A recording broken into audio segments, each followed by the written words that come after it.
Well, here are three things you need to know in the fight against COVID-19. This morning, we're talking about cases, and they continue to climb here in the U.S. According to a tally by Johns Hopkins University, the country has now passed 6 million cases, and the U.S. continues to lead the world in positive COVID-19 cases.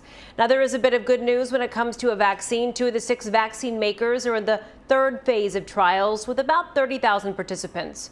The push is a part of the Trump administration's Operation Warp Speed program, hoping to get a vaccine to the public by January.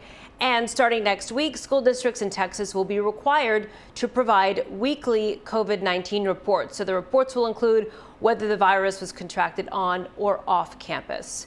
And speaking of schools, an entire 5th grade class in Keller ISD is now quarantining this morning.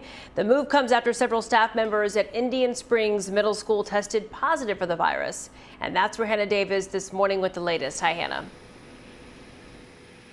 Yeah, good morning, Kara. It was after 3 staff members that deal with the 5th grade, they tested positive. That's when the district decided to make this call, but other grades are still in session. So let's take a look at the details of what happened and how the district is handling this.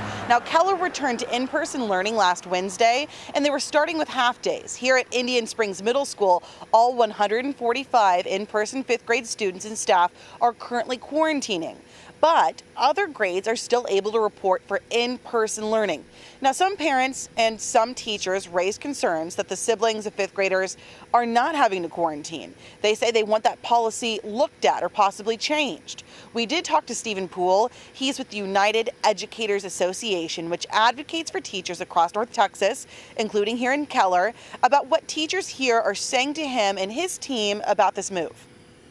Guidance that definitely needs to be adjusted. And all along, I think a lot of teachers and educators think the guidance from the state didn't go far enough. People are starved for information, and especially accurate information.